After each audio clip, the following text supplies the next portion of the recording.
here we are. I turned down here at the next block. Thanks, mister. I'll get off there.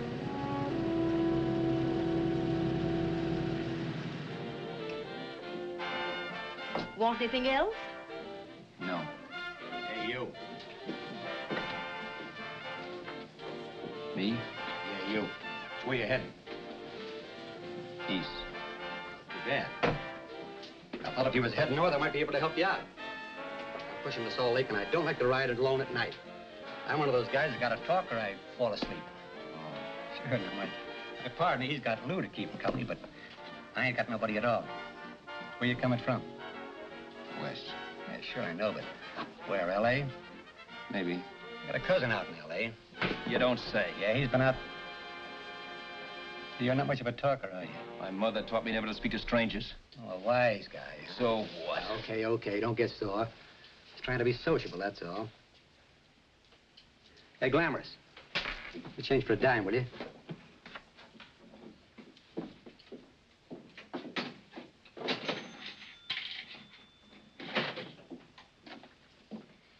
Let's have something quieter this time, Joe. My head's splitting. Is that what's wrong with it? Done with your coffee? No. And don't rush me, will you?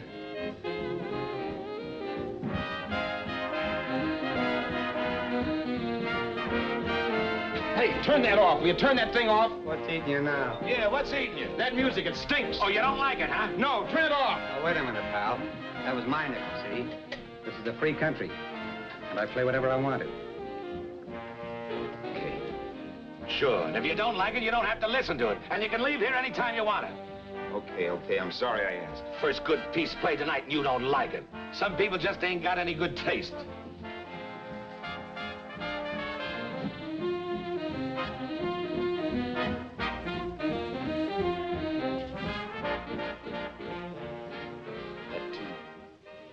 That tune.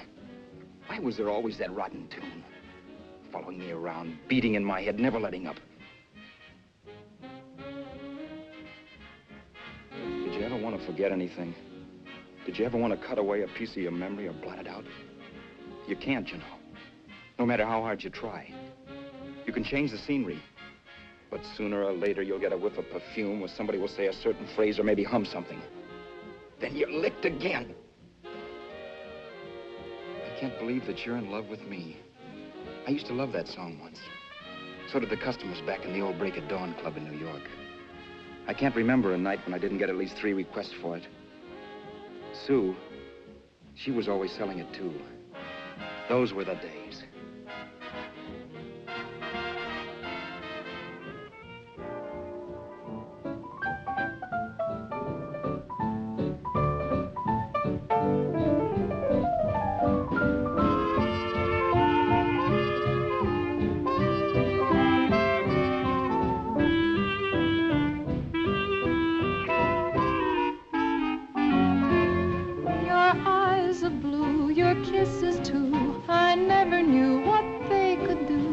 I can't believe that you're in love with me.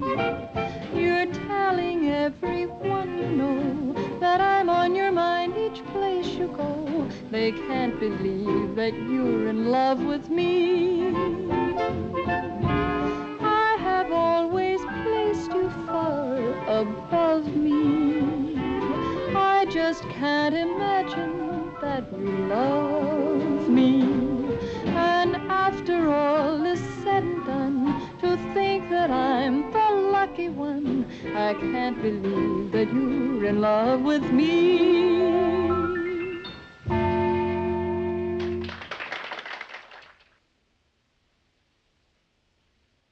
It wasn't much of a club, really. You know the kind. A joint where you could have a sandwich and a few drinks and run interference for your girl on the dance floor. I pounded the piano in there every night from 8 until the place closed up, which usually meant 4 in the morning. A good job as jobs went in those days. Then, too, there was Sue, who made working there a little like working in heaven. But how we felt about each other, well, there was nothing very unusual in that. I was an ordinary healthy guy, and she was an ordinary healthy girl. And when you add those two together, you get an ordinary healthy romance, which is the old story. Sure. But somehow, the most wonderful thing in the world.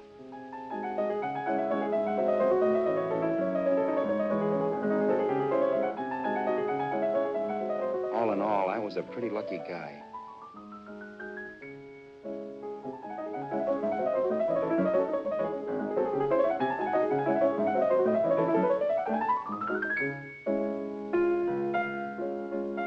Mr. Paderewski, I presume. It's beautiful. You're going to make Carnegie Hall yet, Al? Yeah, as a janitor. I'll make my debut in the basement. I don't blame you for being bitter, darling, but you mustn't give up hope. Why, someday... Yeah, someday. If I don't get arthritis first. In the meantime, let's blow this trap.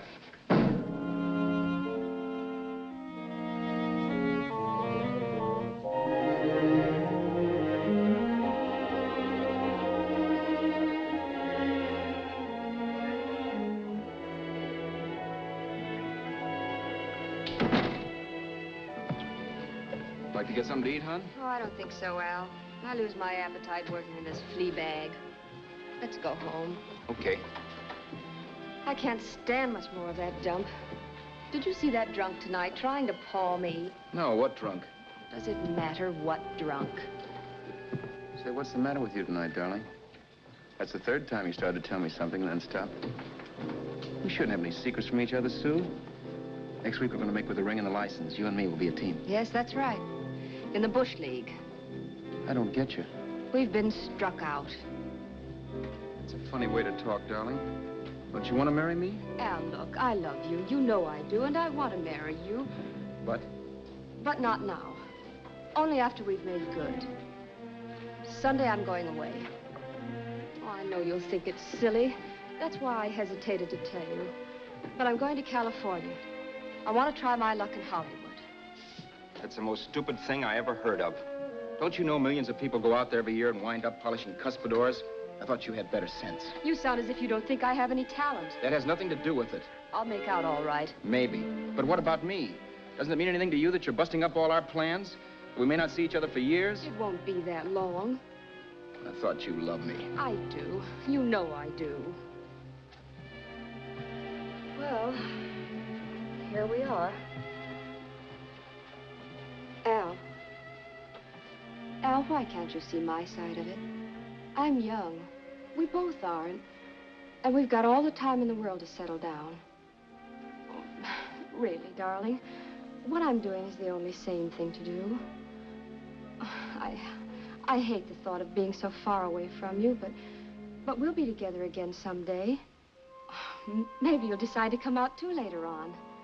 So long. Al, aren't you going to kiss me goodnight? Sure, why not? Good night.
Roberts. You hit the jackpot this time. $10. Thanks.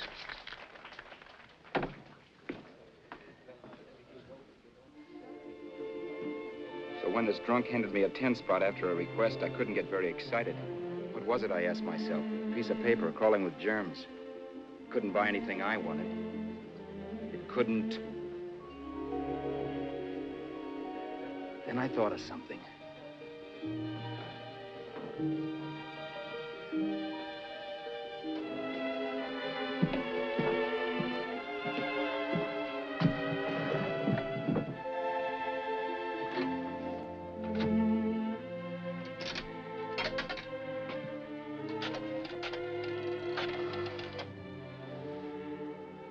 Long distance. I'd like to put a call through to Los Angeles. Miss Harvey.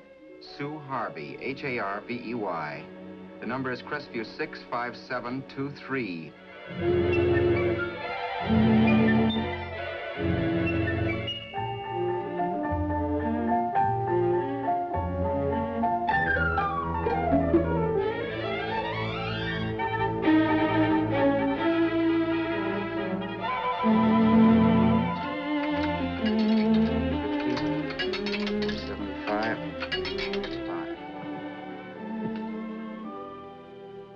Hello, Sue? This is Al. Oh, baby, it's great to hear from you, too. What's that? You do? Oh, me too, darling.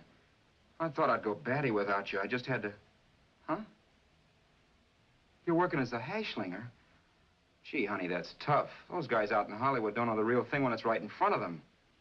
You just stick it out, Sue, baby. Keep going around to those casting offices. I'm sure you'll click. Look, I'll tell you what. You stay put out there, I'll come to you. No, don't try to stop me. Just expect me.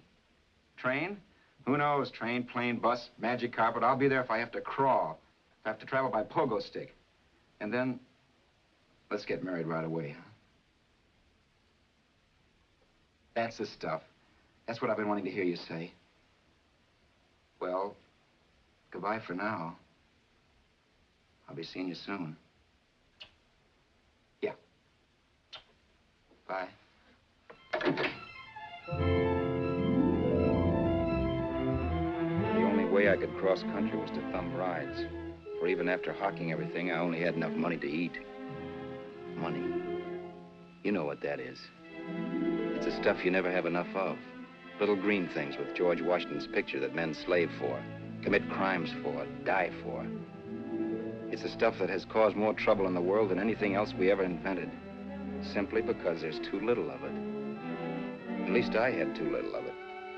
So it was me for the thumb.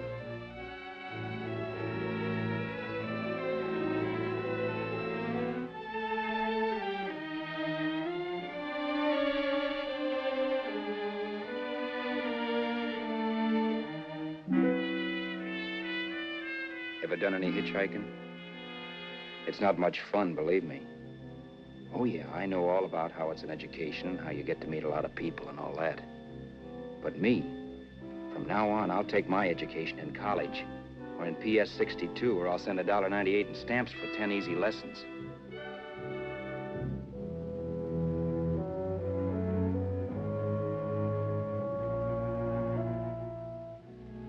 Thumbing rides may save you bus fare, but it's dangerous.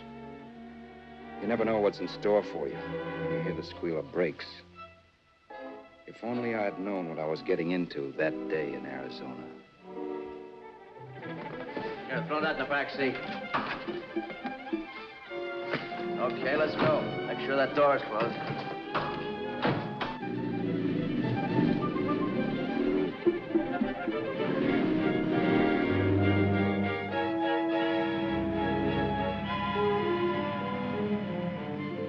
You know, Emily Post ought to write a book of rules for guys thumbing rides.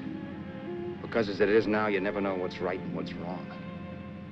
We rode along for a little while, neither one of us saying anything. I was glad of that. I never know what to say to strange people driving cars. Then, too, you can never tell if a guy wants to talk. A lot of rides have been cut short because of a big mouth.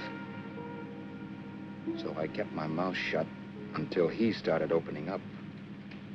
Hand me that little box in the compartment, will you, pal? Hold the wheel, will you?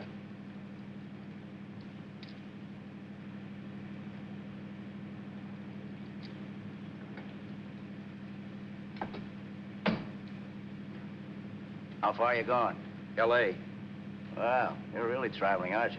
Yeah, but I don't expect to make it for a couple of years at the rate I've been promoting rides. Not much luck, huh? Sure, all bad. Not many people stop for a guy these days. Afraid of a stick-up, maybe. Well, you can't blame them. Where you coming from? New York? Well, New York. You're in luck this time. I'm going all the way. Right through to Los Angeles. You drive a car? Sure. Whenever you're tired, let me know. I'll holler. I guess at least an hour passed before I noticed those deep scratches in his right hand. They were wicked. 3 puffy red lines about 1/4 of an inch apart. He must have seen me looking at them because he said, Beauties, aren't they? They're gonna be scars someday. What an animal. Whatever it was, it must have been pretty big and vicious to have done that. Right on both counts, New York. I was tussling with the most dangerous animal in the world. A woman. She must have been Tarzan's mate. Looks like you lost the bout. Certainly wasn't a draw. You know, there ought to be a law against dames with claws. Yeah. I tossed her out of the car in her ear. Was I wrong? Give a lift to a tomato, you expect her to be nice, don't you? Yeah. After all, what kind of a dame some rides? Sunday school teachers? Yeah. A little witch. She must have thought she was riding with some fall guy. And me, who's been booking horses around racetracks since I was 20. I've known a million dames like her. 2 million. Yeah. Stopped the car, opened the door. Take it on the Arthur Duffy, sister, I told her. That's the stuff. As always done, huh? But if you want to see a real scar, brother, get a load of this. What? I got that one, Dooley. Dooley? Yeah, we're just kidding, of course. My dad owned a couple of Franco-Prussian sabers. Kept them on the wall for decorations. Well, one day, another kid and I took them down when the old man wasn't around. Had a duel. He got me in the arm here. Pretty mean cut. Infection set in later. Yeah, I can see that. Now, give me that box again, will you? Yeah.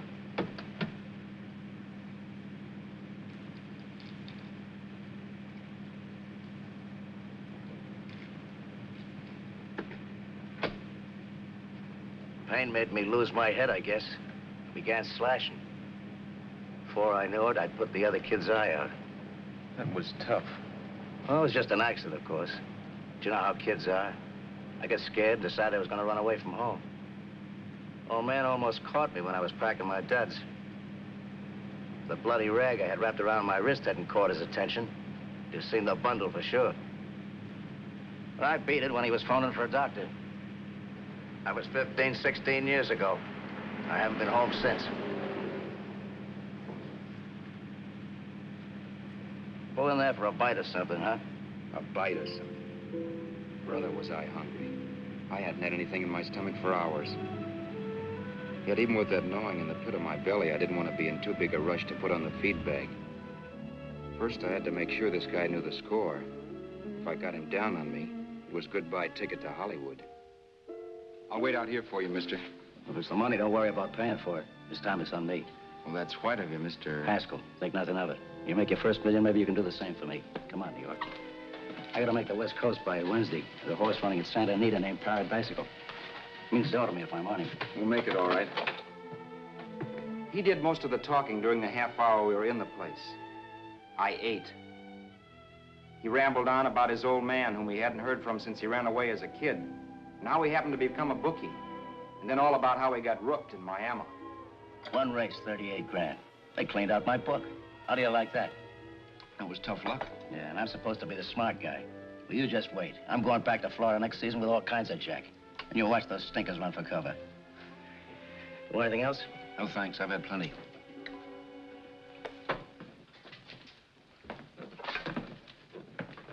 That check there, sister? Oh, just a minute. Your change, sir. Keep it, sister. Oh, thank you, sir. Call again. I'll be waiting outside for you when you finish work. Sharp check, huh?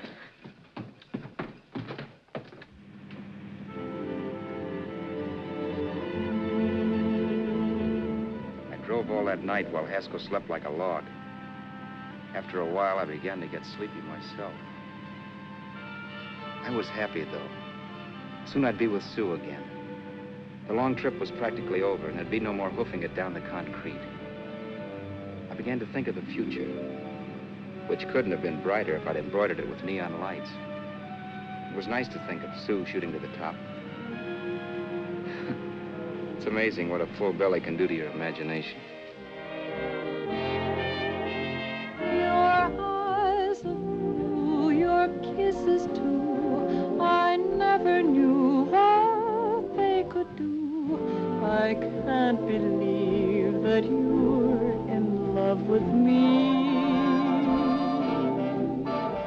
You're telling everyone you know I'm on your mind each place you go. I can't believe that you're in love with me.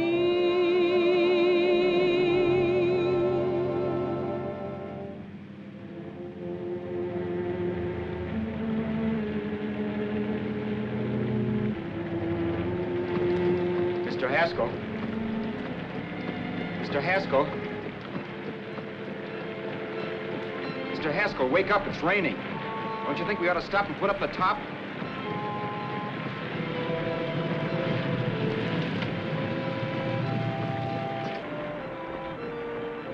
Mr. Haskell, I'm going to put up the top.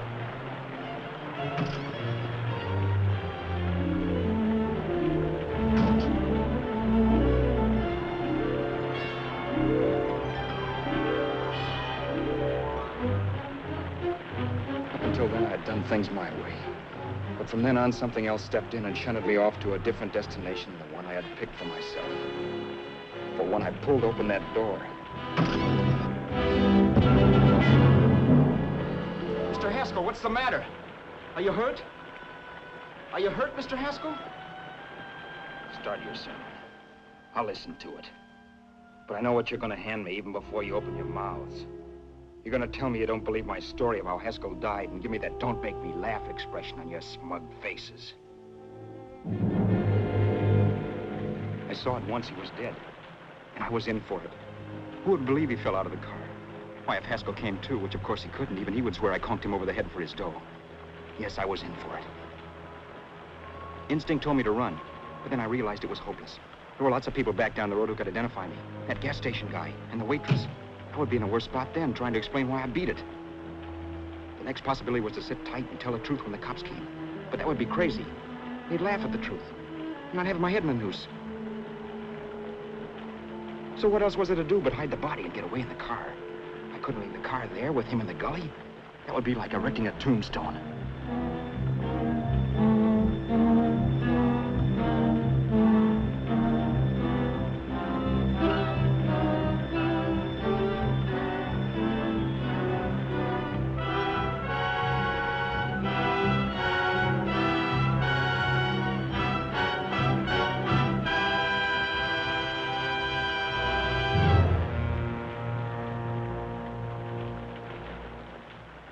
My idea was to cover him with brush, not to rob him. But then I remembered that even if I only drove the car for 100 miles or so, I would need money for gas. Besides, it was stupid of me to leave all that money on a dead man. Not only that, I'd have to take his driver's license in case I was stopped for something. I didn't like to think about it, but by that time I'd done just what the police would say I did, even if I didn't. My clothes. The owner of such an expensive car would never be wearing them. Some cop might pull me in on suspicion.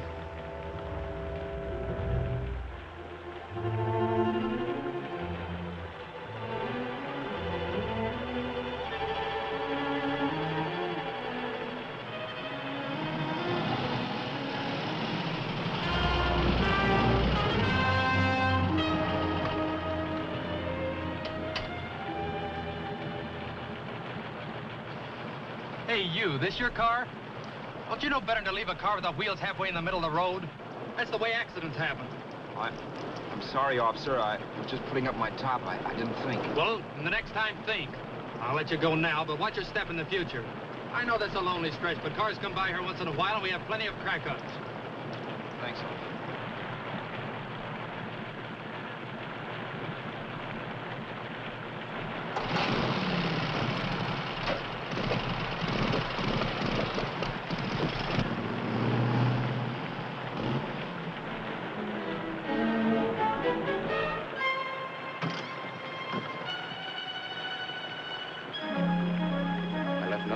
To give me away as Roberts. If they found a dead man in the gully now, it would be me.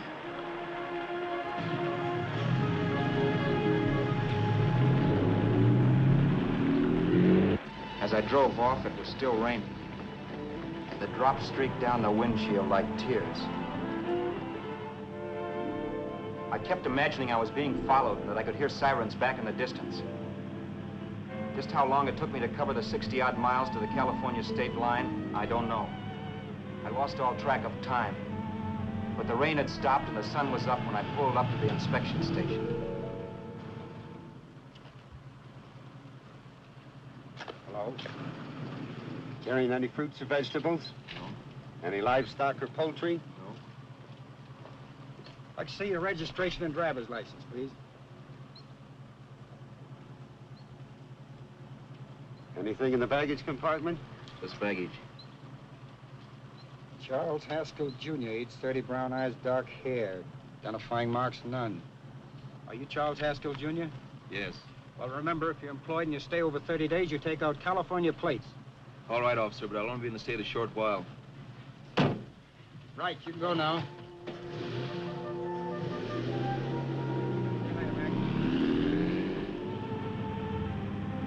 I couldn't drive any farther without some sleep. Cops or no cops. I knew I had to hit the hay and hit it hard. I was dead tired.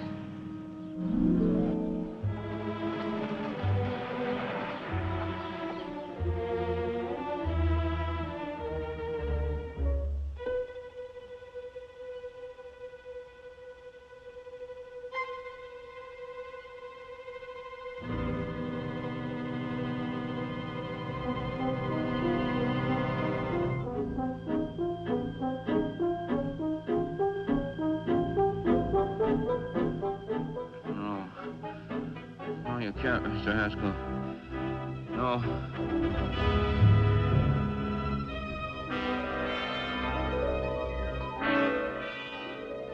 Mr. Haskell, you can't die. I think I did it. No, Mr. Haskell. No. No.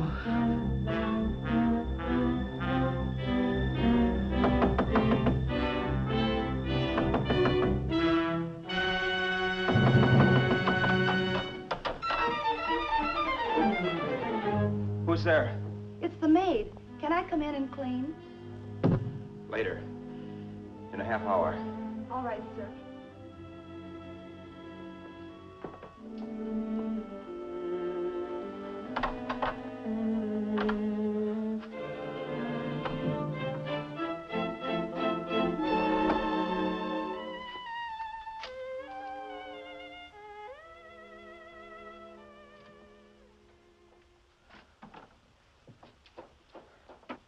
There was no time to lose.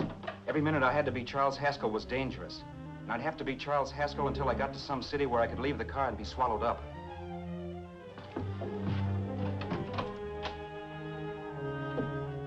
That meant driving the car as far as San Bernardino, maybe even to Los Angeles. In a little town, I might be noticed, but in a city, I should be safe enough. Then, after I ditched the car, I could go on to Sue. But those 5 minutes at the state line made me realize it might be a good idea to find out a little bit about Mr. Haskell. Then, if anybody asked me questions, I could give the right answers. The first thing I found out was that I had $768. This was a lot of jack, but believe me, it was the kind of money I'd rather not have.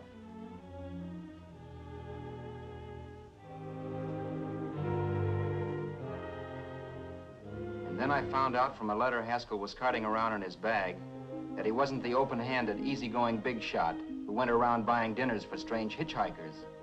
Before I got done reading it, I saw him more as a chiseler.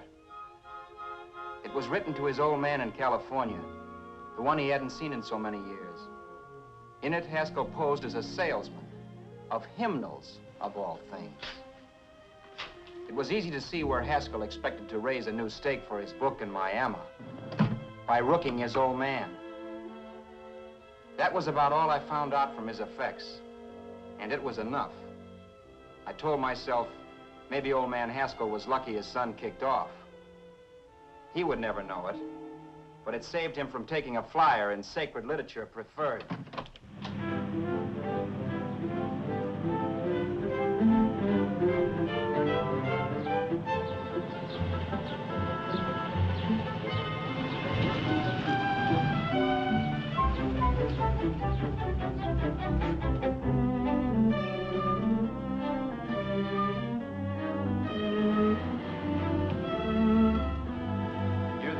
At Desert Center, I pulled up for water.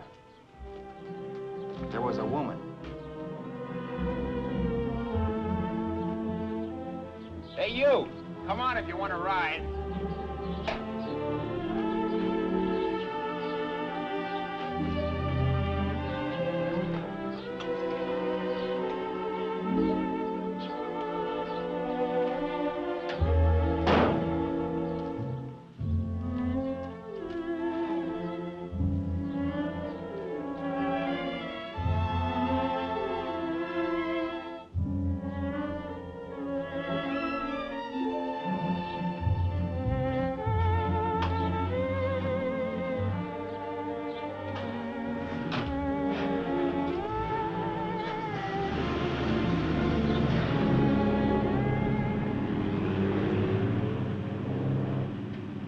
How far are you going? How far are you going?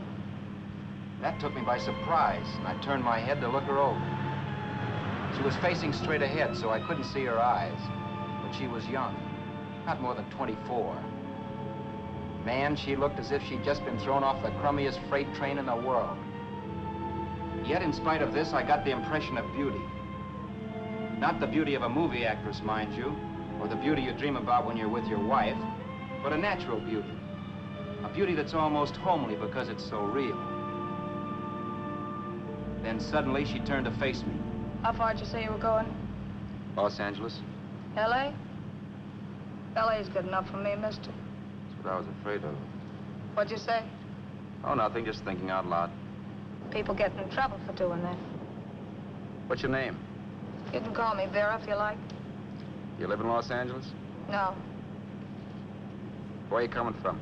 Oh, back there. Needles? No. Oh, sure, Phoenix. You look just like a Phoenix girl. Are the girls in Phoenix that bad? The girl must have been pretty tired, because she fell asleep not 20 minutes after she stepped into the car. She lay sprawled out with her head resting against the far door, like Haskell. I didn't like that part of it much, but I didn't wake her up. It wasn't that this girl still worried me. I'd gotten over that funny feeling I had when she looked at me, which I put down as just my jangled nerves. With her eyes closed and the tenseness gone out of her, she seemed harmless enough. And instead of disliking her, I began to feel sorry for her. The poor kid probably had had a rough time of it. Who was she anyway? And why was she going to Los Angeles? And where'd she come from in the first place? The only thing I knew about her was her name. Not that it made any difference. A few hours more and we'd be in Hollywood. I'd forget where I parked the car and look up Sue. This nightmare of being a dead man would be over. Who this dame was, well, it was no business of mine. Where did you leave his body? Where did you leave the owner of this car? You're not fooling anyone. This buggy belongs to a guy named Haskell. That's not you, mister. You're out of your mind. That's my name, Charles Haskell. I can prove it. It's my driver's Save license. yourself the trouble, mister. Having Haskell's wallet only makes it worse. It just so happens I rode with Charlie Haskell, all the way from Louisiana. He picked me up outside of Shreveport. You rode? You heard me. Then it all came back to me. All the talk about dueling and scars and scratches. There was no doubt about it. Vera must be the woman Haskell had mentioned. She must have passed me while I slept. Well, I'm waiting. My goose was cooked. She had me. That Haskell guy wasn't dead yet. He wasn't stretched out stiff and cold in any Arizona gully. He was sitting right there in the car, laughing like mad while he haunted me. Well? There was nothing I could say. It was her move. Vera, whatever her name was. It was just my luck picking her up on the road. It couldn't have been Helen, or Mary, or Evelyn, or Ruth. It had to be the very last person I should ever have met. That's life. Whichever way you turn, fate sticks out a foot to trip you.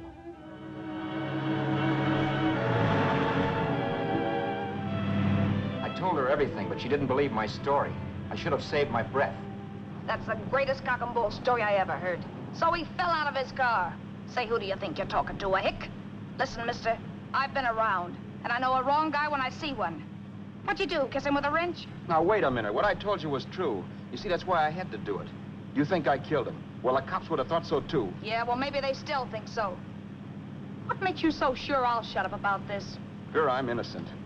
Give me a break, will you? It won't do me any good having you pinched. The cops are no friends of mine. Now, if there was a reward, but there isn't. Thanks. Don't thank me yet. I'm not through with you by a long shot. Let's see that roll.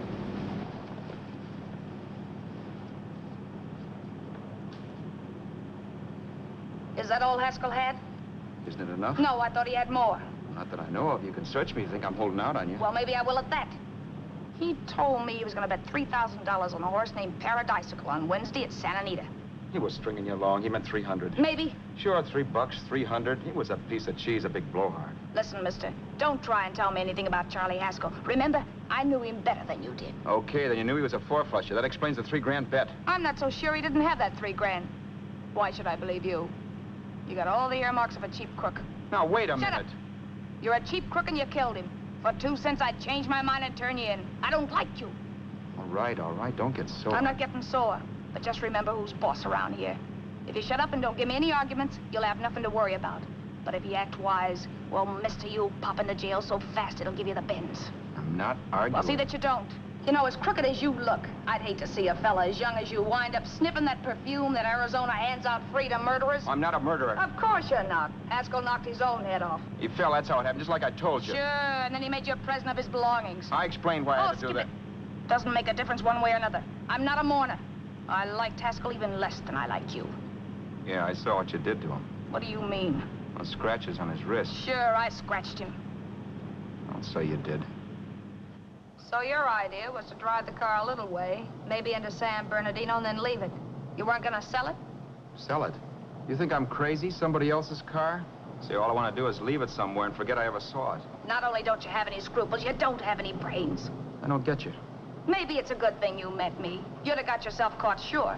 Why, you dope. Don't you know a deserted automobile always rates an investigation? Huh? Look, the cops find a car. Then they get curious. They wonder where the owner is. So, all right, they don't trace Haskell. They trace you. I never thought of that. The only safe way to get rid of the car is to sell it to a dealer. Get it registered under a new name. Say, stop at the next store. I want to get a bottle and do some shopping before we hit L.A. Okay. As soon as we find a place, I'll drop you off and pick you up later. Nothing doing. You're coming in, too. From now on, you and I are like the Siamese twins. Have it your way, but I don't get the point. The point is, I don't want you to get lost. I'm not going to beat it if that's what you're afraid of. I'll say you're not. Well, I'm going to see that you sell this car so you don't get caught. Thanks. Of course, your interest wouldn't be financial, would it? You would want a small percentage of the profits.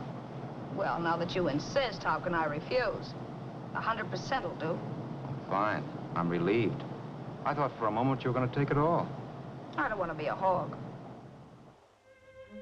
A few hours later, we were in Hollywood.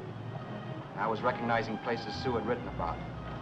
It struck me that far from being at the end of the trip, there was a greater distance between Sue and me than when I started out. Vera wasn't kidding with that Siamese twins crack. She rented a little apartment as Mrs. Charles Haskell. When I objected to this, she explained that it was on account of the car. A dealer might think something was funny if he called and found we were using different names.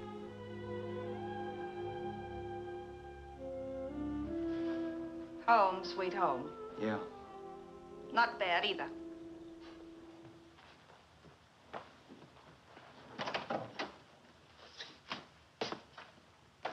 case there's any doubt in your mind, I'll take the bedroom. Yeah. Sure is stuffy in here.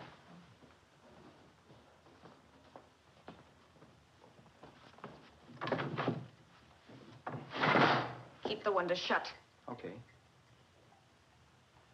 The old crow downstairs said there's a folding bed behind this door.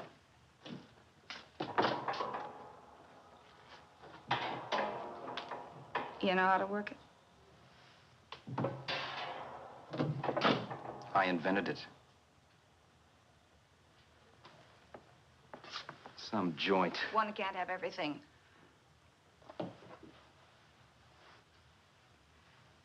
I'm first in the bathtub. I don't know why, but I figured you would be.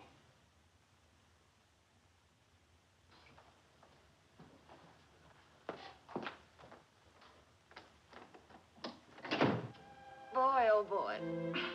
Sure feels good to be clean again. I must be 10 pounds lighter. You must be. Well, hitching rides isn't exactly the way you keep your schoolgirl complexion. I wish that guy with the sax would give up. Gets on my nerves. Forget it. Have a drink. Aren't you afraid I might take you up on it? If I didn't want to give you a drink, I wouldn't have offered it. Why be a sorehead, Roberts? You got yourself into this thing. You should be grateful I'm not turning you in. Why, if I wasn't regular, you'd be in the pen this minute, being photographed, fingerprinted, and being pushed around by the cops. So cheer up. Get rid of that long puss. Or is your conscience bothering you?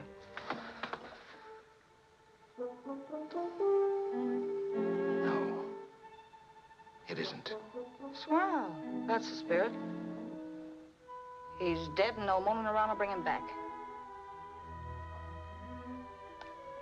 Anyway, I never could understand this worrying about something that's over and done with. Now, look, Vera, for the last time, I didn't kill him. Haskell was a sick man. Maybe he was dead before he fell out of the car. I don't know. Sure. He died of old age. All right. So if it'll make you sociable, you didn't kill him.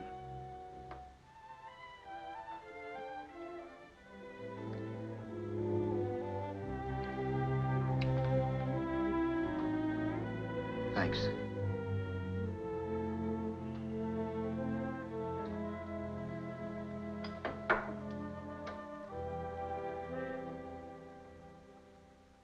We're out of liquor, Roberts. Yeah. Too bad. I felt like getting tight tonight. Well, I think you succeeded. Am I tight? As a prima donna's corset. That's good. I wanted to get tight. Why? What have you got to get tight about? Oh, I don't know. Few things. Huh. You should have my worries. If I had your troubles, I'd stay sober. And I've got the key to that door. Yeah. Maybe you're right. I'm always right. You know, I don't like your attitude, Roberts. Well, there's a lot of things I don't like. Sure. But life's like a ball game. You gotta take a swing at whatever comes along before you wake up and find it's a ninth inning. I bet you read that somewhere. That's the trouble with you, Roberts. All you do is bellyache. Instead of taking it easy and, well, trying to make the best of things. But maybe that's what's wrong with the whole world. Get the professor. People knock themselves out trying to buck fate. Now, take you, for instance. You're lucky to be alive. Why, suppose Haskell had pulled open your door. You'd be playing a harp now. Think of that. You think of it. I'm tired of thinking. There's plenty of people dying this minute. I would give anything to trade places with you. I know what I'm talking about. I'm not so sure. At least they know they're done for. They don't have to sweat blood wondering if they are. Your philosophy stinks, pal. We all know we're gonna kick off someday. It's only a question of when. But what's got us on this subject anyway? We'll be discussing politics next. Yeah. Where'd you hide the butts? On the table, sucker.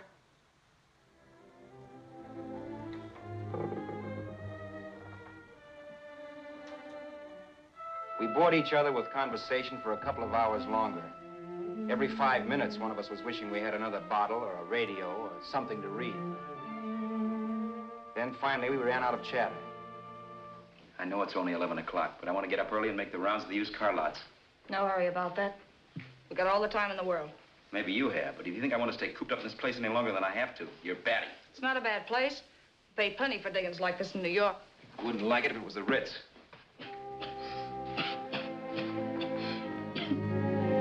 Rotten liquor.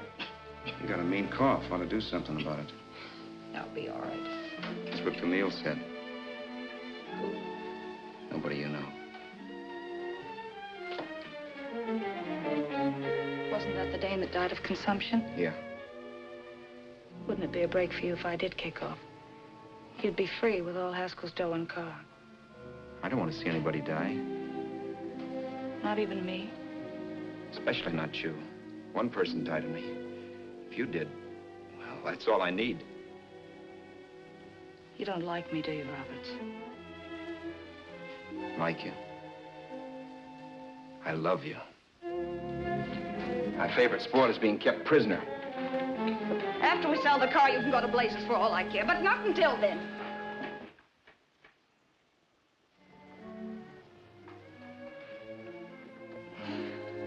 I'm going to bed.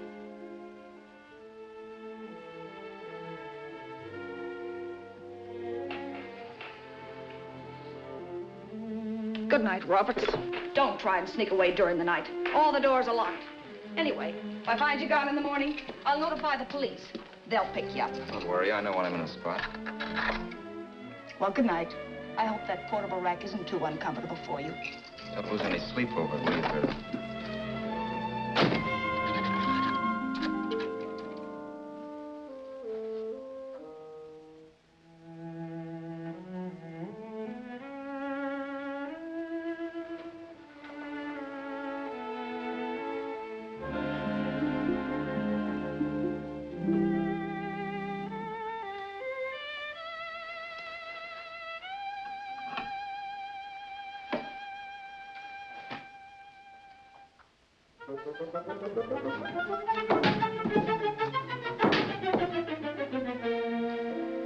Crestview.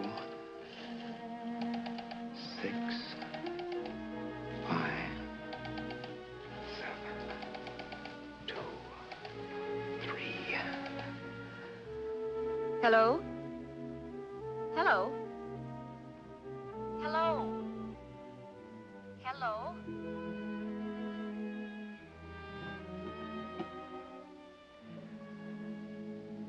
No. Not yet, darling. Tomorrow.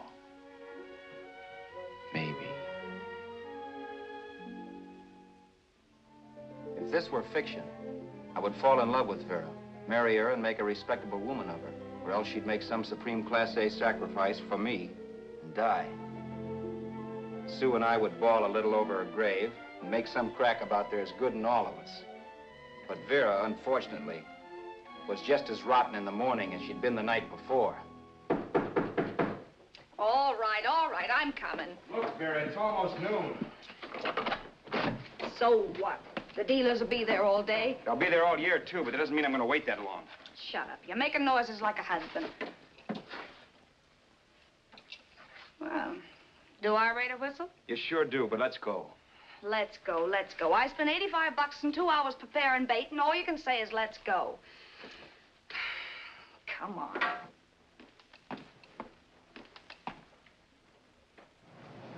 We passed a few used car lots last night down this way.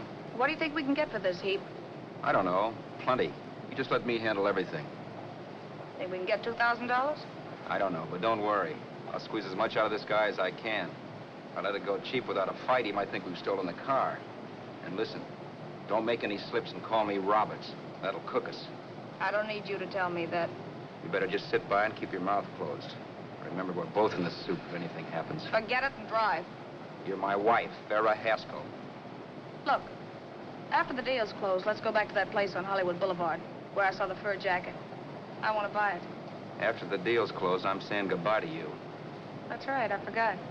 I guess I'm getting kind of used to you. Well, that's a habit you can start breaking. Let's try this place in the middle of the block.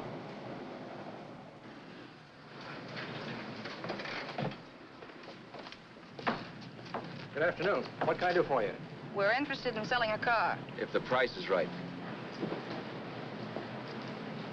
Well, if it's in good mechanical condition, it should blue book for about $1,600. Tony, take a look at this motor. 1,600.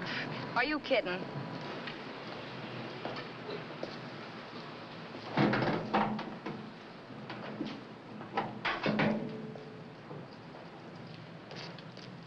Well, maybe $1,850. Before I let it go for $1,850, I'll wreck it and collect the insurance first.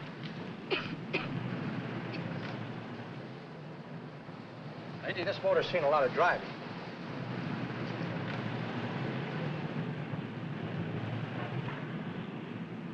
Well, the mechanic inspected the car. We haggled. At last, when we were all worn out, we hit a compromise. His price. Okay, it's a deal. All right, come in, we'll sign the papers. I have the ownership papers right here with me. Look, Vera, in the meantime, will you clean out the dash compartment? There may be some stuff in it. All right, darling. 1,850 bucks. That dirty crook.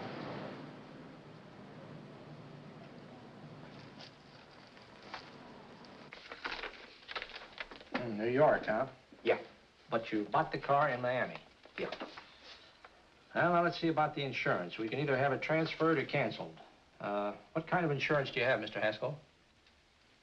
Well, aren't all the papers there? I don't see any. Surely you know what type of insurance you carry in the car. The name of the company? Yeah, but, Well, if you'll just tell me the name of the company, I'd be very glad to take care of all the details. well, Did you sign the papers yet? not yet. Well, don't. We're not selling the car. Oh, wait a minute, Miss Haskell. Come on, darling. What's the matter? You changed your mind? Yes, I'm sorry. I guess I have. But, Vera... Let's go.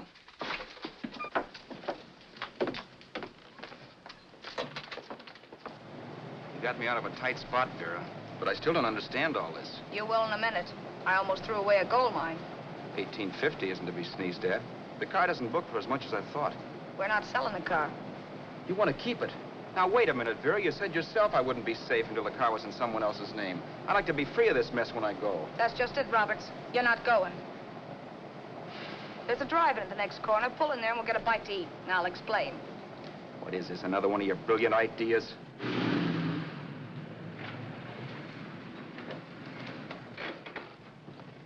Oh, may I take your order? Make mine a ham sandwich and coffee. And for you, sir? Oh, I don't care. The same. Thank you.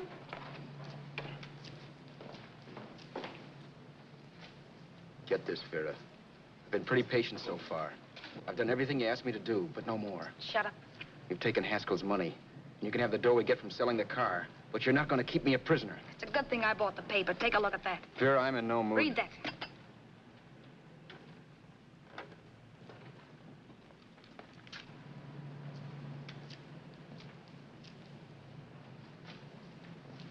No.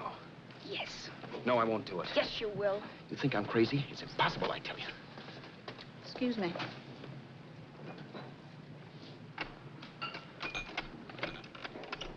Blow the horn when you're through. No one could possibly get away with an act like that. It'd be wise to me in a minute. Don't be yellow. You look enough like him. The same coloring and the same build. See how his clothes fit you? No kidding, you almost had me fooled for a while. Oh, grow up, Vera. Don't you think a father knows his own son? And there must be other relatives. The father won't have to know you. We'll wait till he gives up the ghost. He's an old geezer and he won't pull through. And as far as other relatives are concerned, they haven't seen you in 15 or 20 years. Eat. I'm not hungry. And I won't do it. It's not as tough as it sounds.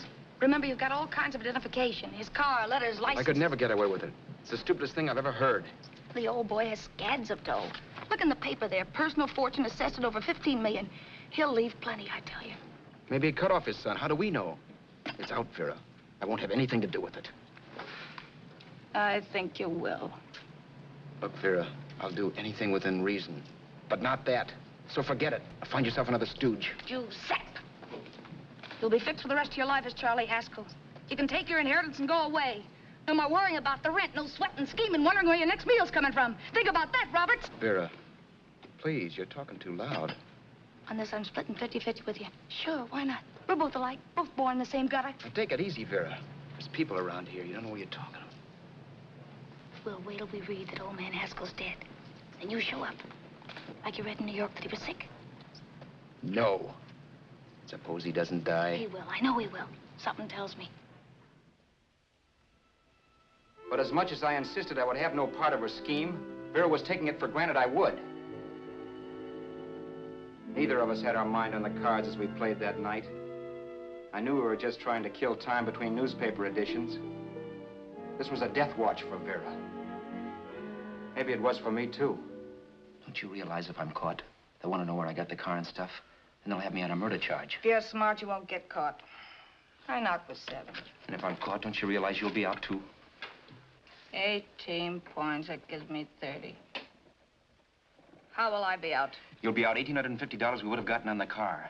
Really, Vera, you'd be an awful chump if you threw away all that dough on a dizzy long shot. Let me sell the bus tomorrow. With the money it'll bring and what you've already got, a clever kid like you can run it up in no time.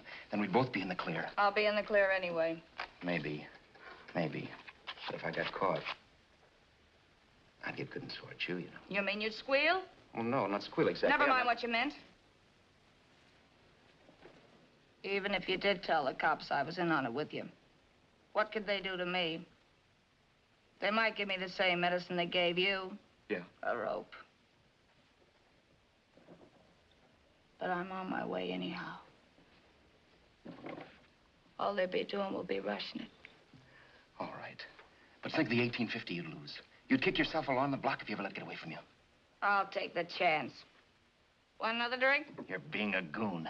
That's the way people wind up behind the 8 ball. Once they get a few dollars, they become greedy and want more. My. Caesar. Who? You know that Roman general? He got his for being greedy. He wasn't satisfied, so the final wind-up was he took the count. A couple of days ago, you didn't have a dime. Why, you were so broke you couldn't pay cash for a postage stamp. Now you've got almost $700 with $1,850 in the offing. Take my advice. Don't try for more. I'm tired of this game. Let's have some blackjack. Play solitaire. Okay, I will if that's the way you feel about it. That's the way I feel about it. Getting sore and throwing things won't help much, Roberts. I'm really doing you a favor. I help you out of a jam by keeping my mouth shut. I show you how to make some soft money. And what thanks do I get? Thanks. Sure. Or would you rather call the cops and told him you killed a man and stole his money? I didn't kill anybody. Yes, you did. No, I didn't. You know I didn't. All right, then.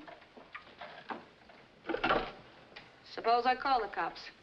If you're innocent, what do you got to be scared of? Okay. Call them, you mutt. Go ahead and call them. See if I care. At least they'll give me a square deal. You want me to call them? You heard me. But I'm warning you. If I'm pinched, I'll swear you were in on it. I'll say that you helped me. If I try, I'll get even with you. You wouldn't dare. You didn't. Yeah? Then try it and see. Call them. Yeah. Okay, I will.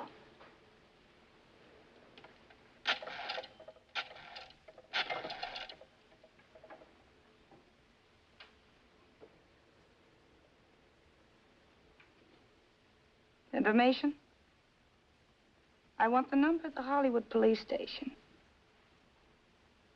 Okay, I got it. Thanks. Wait a minute, Vera. You wouldn't do that. Wouldn't I? Give me that and I'll show you if I would. Take it easy now. Let's talk this over. This was early in the evening, and the conversation, while hectic, was at least pitched low. But as the minutes passed, and more obstacles to her plan popped into my head, the air got blue. Each word coming from our lips cracked like a whip. I reminded her that as Charles Haskell, I didn't even know my mother's name, where I'd gone to school, the name of my best friend, whether I had an Aunt Emma or not, my religion, and if I'd ever owned a dog. I didn't even know what my middle initial stood for. I also pointed out that the real Haskell had a scar on his forearm. His people never saw that scar. He told me he ran away right after putting out the kid's eye. Yeah, but his father knew he was cut. It'd have to be some kind of a mark. So what? The old man's dead, or will be. I hope by tomorrow morning's papers. Anyway, you could cut yourself a little, couldn't you? Boy, for that kind of dough, I'd let you cut my leg off. You're drunk and you're crazy mad, Vera. Turn me in if you want to, but I won't get mixed up in this. Besides, how do we know? Haskell was such a phony. Maybe it wasn't the man's son at all. Maybe he just dreamed it up. Well, dreaming or not, you won't be dreaming when the law taps you on the shoulder. There's a cute little gas chamber waiting for you, Roberts. And I hear extradition to Arizona's a cinch. Where's that phone? Vera! Leave me alone, Vera! Here. I want a phone call, police. I hate you, yellow stinker. You leave me alone. I'll let you alone when you promise to leave the phone where it is. You're drunk. You don't know what you're doing. You're hurting me. Will you promise? All right.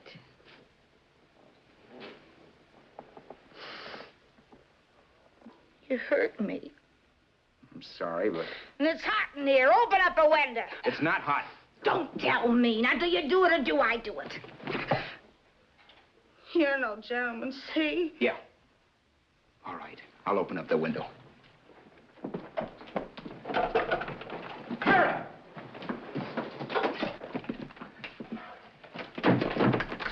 Vera, open the door. Please open the door. Vera, open the door. Don't use the phone. Listen to me. I don't like you, Roberts. You're no gentleman, see? You hurt my hand, and I'm going to get even with you. If you don't open the door, I'm going to kick it down, Vera. Vera, don't call the cops. Listen to me. I'll do anything you say. Vera, let me in. I'll break the phone.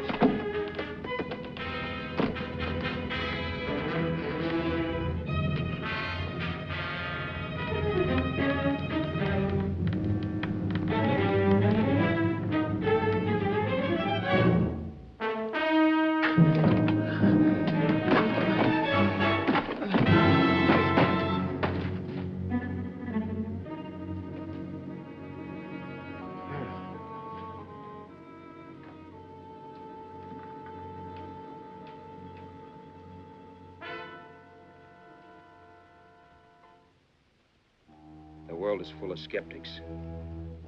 I know. I'm one myself. In the Haskell business, how many of you would believe he fell out of the car? And now, after killing Vera without really meaning to do it, how many of you would believe it wasn't premeditated? In a jury room, every last man of you would go down shouting that she had me over a barrel and my only out was force. The room was still. So quiet that for a while I wondered if I had suddenly gone deaf. It was pure fear, of course. And I was hysterical. But without making a sound. Vera was dead. And I was her murderer. Murderer. What an awful word that is. But I'd become one. I'd better not get caught. What evidence there was around the place had to be destroyed. And from the looks of things, there was plenty. Looking around the room at things we'd bought was like looking into the faces of 100 people who'd seen us together and who remembered me. This was the kind of testimony I couldn't rub out. No. I could burn clothes and hide bottles for the next 5 years. There'd always be witnesses. The landlady, for one. She could identify me. The car dealer, the waitress in the drive-in, the girl in the dress shop, and that guy in the liquor store. They could all identify me. I was cooked. Done for. I had to get out of there. While once I'd remained beside a dead body, planning carefully how to avoid being accused of killing him, this time I couldn't. This time I was guilty. Knew it. Felt it. I was like a guy suffering from shock. Things were whirling around in my head. I couldn't make myself think right. All I could think of was the guy with the saxophone and what he was playing. It wasn't a love song anymore. It was a dirge.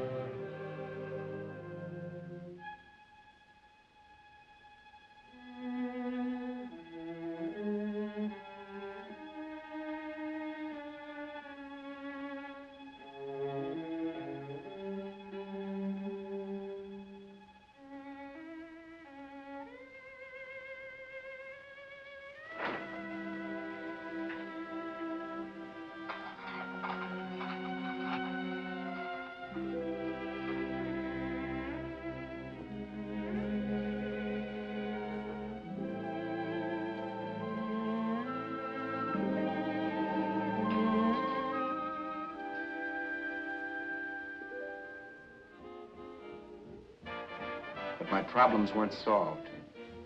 I had to stay away from New York for all time. Because Al Roberts was listed as dead and had to stay dead. And I could never go back to Hollywood. Someone might recognize me as Haskell. Then, too, there was Sue. I could never go to her with a thing like this hanging over my head. All I could do was pray she'd be happy.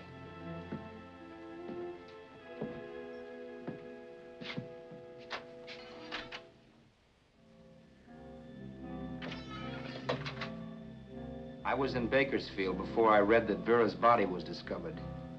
That the police were looking for Haskell in connection with his wife's murder. Isn't that a laugh? Haskell got me into this mess, and Haskell was getting me out of it. The police were searching for a dead man. I keep trying to forget what happened and wonder what my life might have been if that car of Haskell's hadn't stopped. But one thing I don't have to wonder about. I know. Someday a car will stop to pick me up that I never thumbed.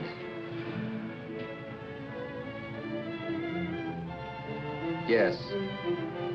Fate, or some mysterious force, can put the finger on you or me for no good reason at all.